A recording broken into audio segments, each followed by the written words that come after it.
Thanks, Pratyush. Thanks, Ashish. I'm still wondering, why I'm here. Actually, when I was pleasantly surprised when these guys called me and told me to give a speech here and speak before you. There was a very truly inspirational speech from Vishal, what he did. Some differences, some small, slight differences. He was talking about the fact that he had to nearly go through bankruptcy. We actually did. He was talking about he was fortunate to sell his company for $100 million. We are back to square one, trying to figure out what we're going to do next. I would have also loved to be here talking about our future strategy, about what iStream would have been and stuff like that, but unfortunately that's not to be the case. The past couple of months have been really, really disappointing for us. We actually worked hard to build a product which we believed in. Unfortunately, last week we had to take a tough decision of shutting it down. Nevertheless, it's been a very exciting journey for the past several years for me and my team. So I just want to share some of the thoughts, some of the experiences we've gone through, and also want to share with you some of the broad thoughts which I want to put it up across the ecosystem, the various stakeholders. As I see it, you could have two types of entrepreneurs. Somebody who spots an opportunity, who sees the problem, wants to solve it. Someone else who's probably very passionate about a particular industry and want to do something big in that. I belong to the second part. I've been in the digital media space for the past 14 years. I've been a journalist. I've been in the media space for the past 20 years. I started my career with Economic Times. I moved to television, was part of Raghav Bell's core team on CNBC for 5 years. I started off my first digital media company way back in 2000 with my wife, who was also a journalist. So that company, India Syndicate, still exists. So I've seen life with VCs, without VCs. So there are pluses, there are minuses in both these aspects. So let me just tell you what the iStream journey has been.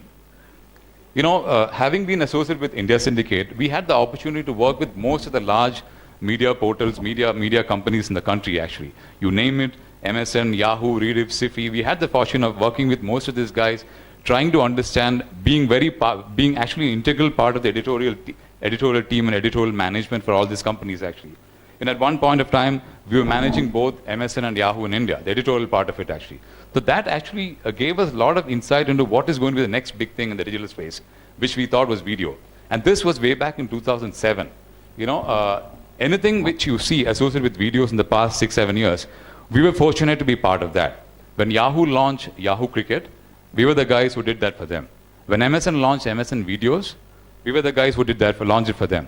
Sifi, when they launched Sifi Max, which is the first broadband portal in the country, we were the guys who did it for them. So when we thought of video, it's not that iStream was launched as a product 2 years back, but we were in the space, in the video space, the past 4-5 years actually. From 2007, when we started off, me and my partner Danu, when we started off to iStream, we had two thoughts. What do you do?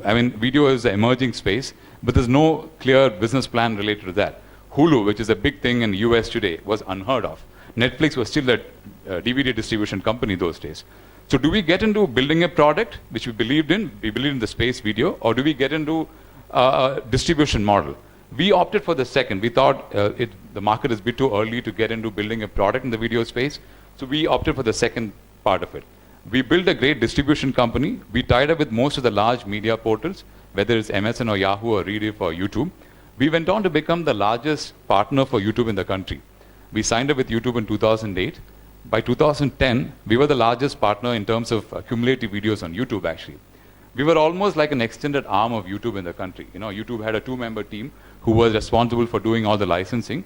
And we were actually doing it on their behalf, talking to a lot of media companies, telling them, you guys are sitting on so much of content, not just what is being shown live, but a lot of archive content. What are you doing with that? So let's digitize it and put it on online platforms. So we decided to talk to a lot of these guys, 18 months of talking to a lot of these content partners. Slowly, everybody started, one by one, started signing up with us. And we then put it on the platforms like YouTube, actually. So it was a profitable business. Way back in 2011, it was a profitable business. But that's not where our mind was. We wanted to actually build a media product. We wanted to build a digital media product.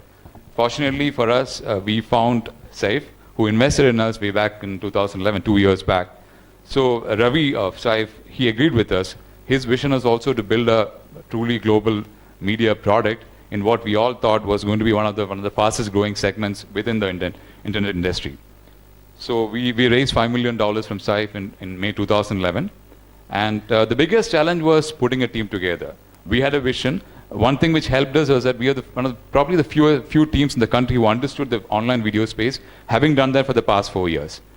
The next big challenge was finding a good team.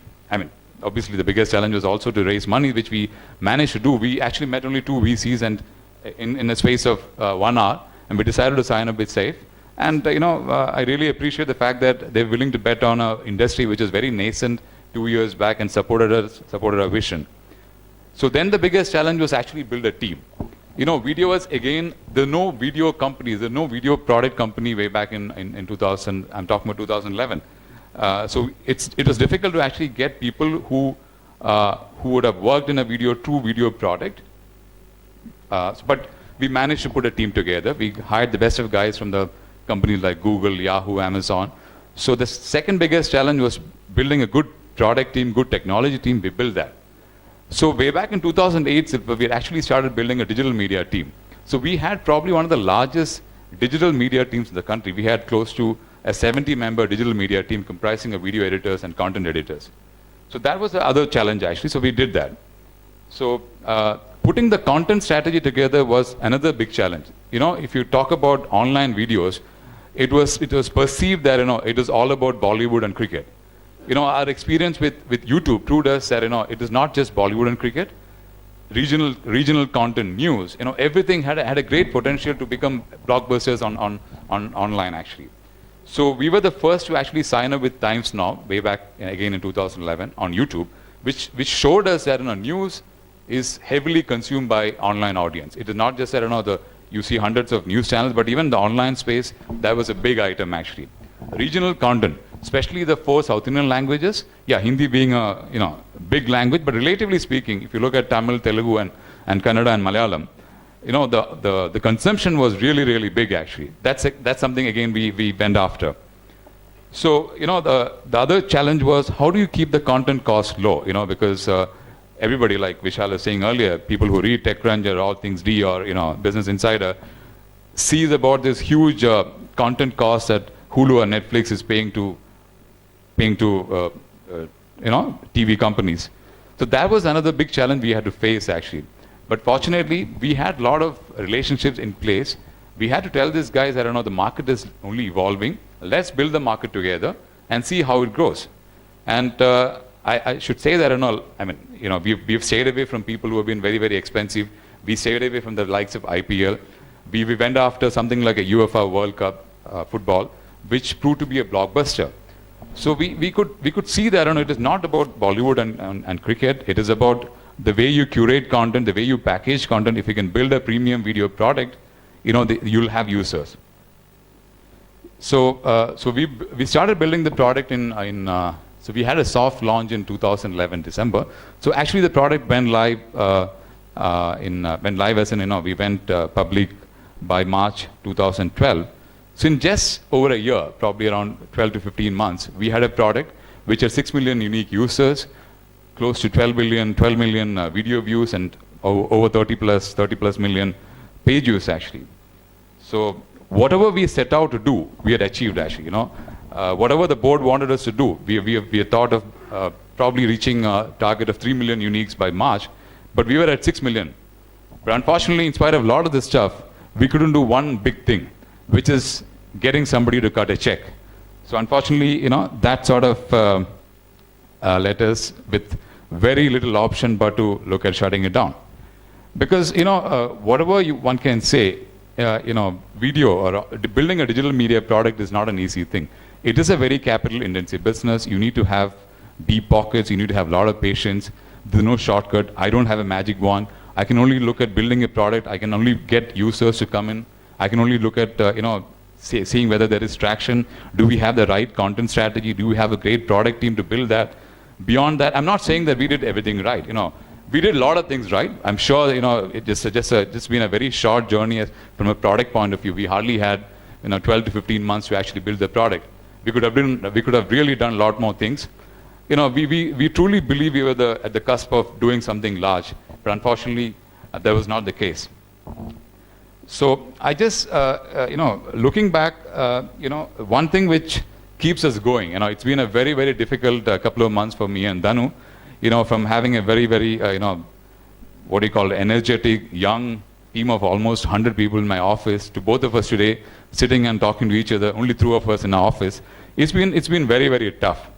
But what keeps us going is the fact that, we still believe in this space. We think that, you look at any numbers, video is probably the fastest growing segment in the digital media space, period.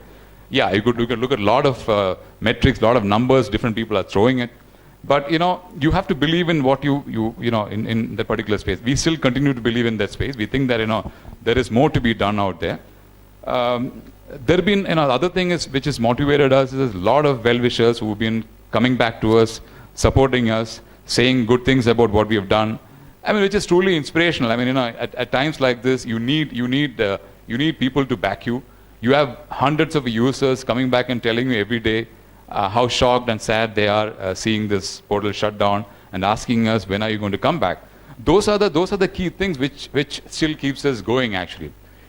Along with the fact that, the team, at times, it is in crisis times like this that, you see how or whether your team stands with you. I've been fortunate to have probably one of the best teams which I've worked with in my entire career. And I'm happy to say that the entire core team still believes in us and wants to stay back with us. It is another matter whether I can afford to have a 100-member strong team at this point of time. But it's good to know that, your core team, whether it's a technology, whether it's your product, whether it's your media, all of them believe in us and want to stay back with us, which is a good thing, which is truly motivating for us to continue our journey. I've not figured out how we're going to do that, but this is a space we understand well, we are really passionate about, and we want to be in this space, actually. I've seen some good friends from the VC community who I met earlier. Probably I'll come back to you guys again and see how we could make a difference this time around. So that's as far as the content strategy bit is concerned. The other question which people keep asking us is our business model. How do you monetize a product like digital video? See, there could only be two basic business models. Either you go for the subscription route, or you look at an ad-driven model.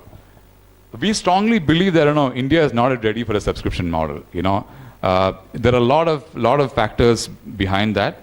The fact that piracy is so rampant in the country, and you can watch everything and anything free on sites like YouTube. Why would anybody pay for that? But it's a great model to have. If you look at even the likes of Hulu, or in the US, which is a premium video destination, or Ivy, which is again a premium destination in Russia, they all tried the subscription route, even in markets like US, even in markets like Russia. Russia is pretty much similar to what India is going through. Piracy is rampant, and they all failed, and they had to go back to the ad-driven model. So it is not that we don't believe in a subscription-based model. I think that's a great model to have. I'll be happy, to have a model like what Netflix has got. But Netflix was a DVD distribution company earlier. They had time to reach out to people. So we had a subscription engine which were ready, which were actually soft launched for all markets outside India. We didn't launch it in India because we thought India was not ready. And another factor is that, I don't think it is right. I mean, it doesn't make any sense for us to actually launch a product on day one and ask people to subscribe to that. You have to really build a good product, get a lot of user traction, get people coming every day or on a monthly basis, and then probably slowly open up subscription and identify key segments, probably key premium content categories, whether it could be a football match or cricket match or premium movies, and open it up. Probably, pay-per-view is probably a better model than subscription in a market like India. We were ready to experiment with that. We had a team, like I said, we had a subscription engine which is ready to go, but unfortunately, we didn't have time to do that. So that's as far as, the business model of online videos is concerned. So we had to then back on an ad-driven model. We again had a lot of marquee brands coming on board, not just once, but multiple times. We believed in having a direct sales team which went out and tried selling inventory at a premium rate. Because on one side, you had a lot of this video aggregation platforms who were selling inventory at a much lower rate. So we had to ensure that you don't undersell inventory. If you're building a premium product and if you're not able to get premium ad rates, you had it. So we're very clear. So we told our sales team saying that don't ever go and undersell inventory. Go for sponsorships. Go for large CPM, which is your typical ad-driven business model rates, so that we can survive. And we started doing that. I'm not saying that we had crores of rupees coming every month on ad revenues, but we had started the process. In 6 months' time, we had close to 50 lakhs of ad revenues, which is not bad for somebody who just started off, 12 months back. And our sales team was hardly in place 4 months back. For a digital media product like this, you need to have your basic user base. Nobody takes you seriously in the digital media space unless you have at least 5 million unique users. So our primary objective was to touch that number. The moment we crossed that 5 million or 3 million, whatever the initial numbers was, we were there in the market, and we were actually be able to actually command premium inventory rates actually. But yeah, it was just about to start off when this happened actually. The other key challenge one has in a digital media space is online versus mobile. India is primarily a mobile country. If you look at whatever numbers you want to believe, 600 million versus 100 or 130 in online. But if you're backing yourself with an ad-driven model, it's difficult because if online itself is struggling to raise good ad rates, mobile is really struggling way behind actually. The numbers are really abysmal. You can't support your business model which is banking on an ad-driven model if 50% of inventory is on mobile. It's going to be a huge problem unless mobile advertising evolves in the country. Unless we're able to build innovative solutions around mobile advertising, it's going to be a tough challenge actually. So we had this unique problem of 6 months back when we launched a mobile platform. In 3 months, almost like 35 to 40% of our users were coming from mobile devices. That's a challenge. You have to address both the aspects. You have to address your monetization part of it. Your business model is built around an ad-driven basis where you need premium ad dollars, which only an online can bring in. At the same time, the market is skewed towards a mobile. So you had to get in those users also. And how do we sort of balance this both? That was a big challenge. But we thought, okay, we will face that. Fortunately for us, we saw that market is open as far as high-end mobile, smartphones and tablets are concerned. Market is still open to give you almost the same rates as far as in online or in tablets or laptops are concerned. So that was a good thing. At least that was the case with us. So those are some of the key challenges, building a product, having a vision, building a strong team, believing in a business model. And I also want to actually differentiate between what a video on demand is and what a mobile live streaming could be. We honestly believe that building a VOD product, the way Hulu has been built, is much more difficult than just being a live streaming player actually. Live streaming, end of the day, is just a licensing game. You sign up with a content partner and you just stream it. It's simple technology. You don't even need to have an in-house technology team with you. You just have to do it actually. But building a VOD, a video on demand product, is much more difficult. That's where companies like Hulu has built their value, and that's what we wanted to do actually. We were aspiring to build a Hulu in India, So that's again something which and we also decided that while there are a lot of numbers which you could look at of NRIs outside India. I mean, there's huge Indian diaspora outside, but we decided to focus on India as a market with all the challenges that one could face. As far as India is concerned, we still decided that India as a market, this is where we're going to focus on. I mean, in hindsight, I don't know whether some of the decisions were right or wrong, but we took a stand saying that yes, we're going to be a premium video on demand play. We're going to focus on India as a market. We're going to have ad-driven as a business model. Yeah, believing that in the next 12 to 18 months, India could be ready for a subscription or a pay-per-view model. That's what we set out to do. We thought a lot of metrics happened, and like I said, the numbers were happening. If we had continued our growth, I can tell you for sure we would have gotten around 22 million unique users by next year. That's the way we are growing actually. So that's been the journey for us actually. So I mean, I don't have any answers for why this has not happened, why we were still unable to convince a lot of investors, and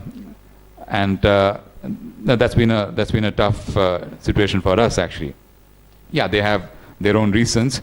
I don't want to get in too much into that bit actually because it's a bit too sensitive to get there.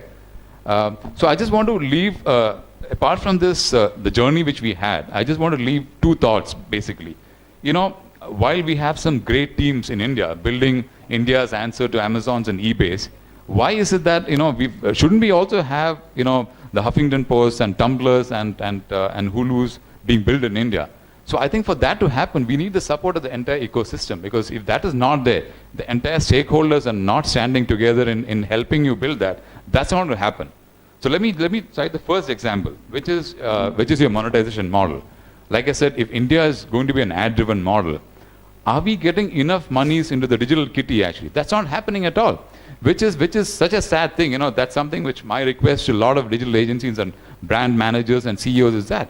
Why is that India still commands? I mean, India, you look at our digital ad budget versus some of the big economies like US. I'm sure Ashish and Pratyush must be wanting to build TechCrunch and all things out of next big what. But it is not possible the way the entire thing is structured today. It is impossible to build the great media product unless we have support of these agencies and brands. You know, look at this. Online is probably the most transparent medium of across the board. Compared to television, compared to print, you can actually capture the audience, you can understand who is coming where. But in spite of all this stuff, look at all these guys, look at the media planners, look at the brand managers.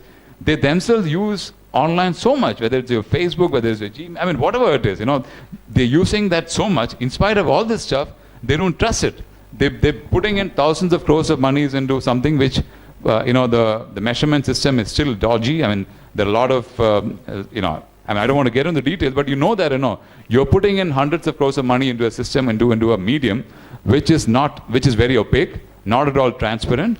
And here you have online, in spite of all the things, in spite of the fact that you yourself are using, whether it's your family members, your kids, your friends, that everybody is using that. In spite of that, you're not willing to bet on that. So unless we sort that issue, unless we have more people believing in the medium which you normally use and have larger digital media budgets, it's going to be impossible to build a product like this. Look at Tumblr. I mean, it had $110 million revenue, and look at the valuation. Why did Yahoo pick it up? Because US, Yahoo needed inventory. If they had to take on the likes of Google, you need inventory. You need the millions of users which a Tumblr or an Instagram will give you. That's why these guys are after. You have relatively large ad budgets in markets like US. And I don't know when that's going to happen in a market like India.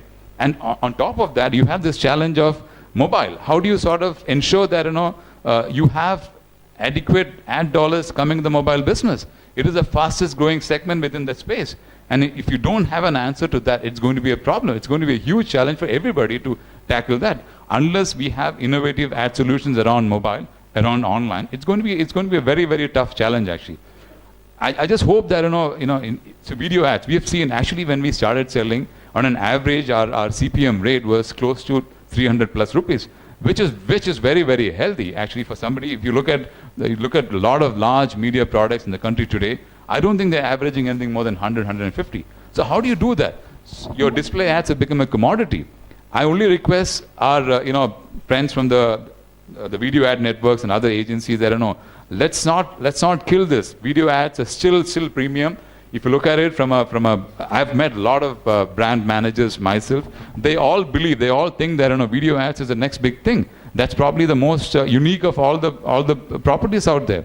But if you start underselling an inventory, if you start commoditizing the way display ads have gone, you're going to kill that industry actually. That's something which everybody should be united. That's something which we have to be careful about. If you want to build great media products, digital media products, you have to have that. You have to have the support of all the stakeholders who are involved. The other thing is slightly more tricky. I think what's also been a huge dampener, what has been killing the internet industry to a large extent is the overemphasis, the pressure, and everybody running after one particular industry within the internet space actually, which is e-commerce. I mean, it is a sad thing that every VC, everybody is under so much of pressure. They put in so much of money. They need to back their portfolio companies. They have to put in so much of money behind these companies to survive. That that's probably the single biggest dampener which is happening to the digital media industry today. and to a lot of other segments within the internet industry. That's something which we need to seriously look at it. I mean, I would request people like Ashish and, the media should talk about it, because that's something which is impacting a lot of entrepreneurs. It's nothing against. Like I said, there are a lot of great teams building great products in that segment. But it is not just about that. India is not just about an e-commerce space. You have a huge internet population. You have a huge mobile population. Why is that we are not seeing great products coming out of this? Unless everybody stands united, you get the support from a lot of these stakeholders, whether it's a VC community, whether it's the agencies, whether it's users are there. I mean, users are there. Like I said, we have seen traction. We have a lot of great media brands in the country who have got a lot of users, but have not been able to get revenues out of it. So that's a sad thing, actually. So that's something which we need to be really, really careful about. I'm just hoping that, if not today, sometime soon we realize that, and we stand together and ensure that we have a lot of other great products coming out of this country. So that's primarily what I want to talk about. Basically, our journey, and if you want to ask more questions, I'm willing to take it. But I would rather leave certain sensitive issues, why we didn't go after certain things, why we didn't do certain things. Like I said, we believe that, we did a lot of things right. Obviously, in a product which is hardly 12 to 15 months, we're not foolish to think that everything was right. It's been a good journey. I mean, the positives are, we are still very, very passionate about the industry. We believe that, it's a great segment to be in. I'm hoping that, I don't want to talk too much about what you're planning to do. But it's definitely going to be in the online video space, because that's something which, it doesn't go away. I mean, something which you believed 2 years back, with all the traction which you have seen happening, it's still there. How do we do that? How do we exactly structure that? We need to see it, actually. So, some of the things like, we really want to remain positive. Like I said, I've seen life without a VC, with a VC. I've been an entrepreneur myself for the past 13 years. So I think I still remain very, very bullish on this. We believe that we can do it all over again. That's a challenge. I mean, it's not like I said, it's not been a easy 2 months at all. It's been really, really disappointing. It's been really, really tough, not just for me and Danu, but for my entire team. But like I said, the fact that they're all standing together, they're sticking together with us, they want us to succeed again, which is a great thing for us. I mean, that's really, really inspiring both of us to start all over again. We just hope that the rest of the stakeholders also see that. But like I said, I've ran a company earlier. I know how to, I mean, VCs may or may not be there, but I think we still be able to pull it off next time around. Let's hope that I really want to thank a lot of my well-wishers and a lot of I do owe an apology to a lot of my users who came in and couldn't see the site anymore. But I guess when we start again, we'll be able to, whatever things we didn't do right, probably will be do better next time. Thanks.